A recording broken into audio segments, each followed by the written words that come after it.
God aften. Vi er samlet her i dag for at snakke med apostlen Paulus. Paulus, tak for at komme her i aften. Jamen, tusind tak, fordi jeg måtte være her. Så du er en af Jesus' apostle. Hvordan kom det til at ske? Jo, nu skal du se.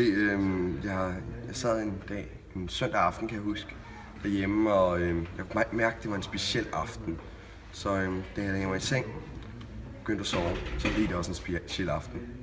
Fordi jeg fik et syn, en åbenbaring af Jesus. Han viste mig sin genopstandelse, og det slog fuldkommen benene væk under mig. Helt fantastisk. Du var ikke altid en af Jesus' tilhængere, er det ikke rigtigt?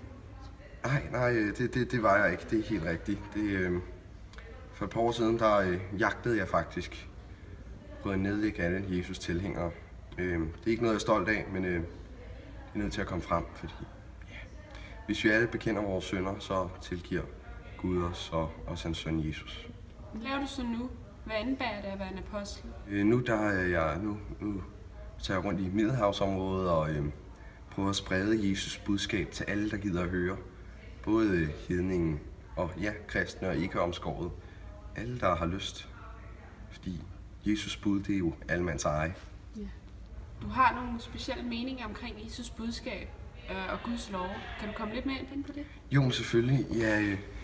Jeg har de her såkaldte jødiske love, dem mener jeg ikke, man skal følge. Jeg mener bare, hvis man bare tror på Gud og Jesus bud og følger ham, så skal retfærdigheden nok ramme en. Lige meget man er kristen eller omskåret eller hedning, så skal retfærdigheden nok komme til dig. Ja, du har nogle specielle meninger omkring omskæring? Jamen, jeg mener ikke, man skal omskæres. Det mener jeg er et valg, man kan tage.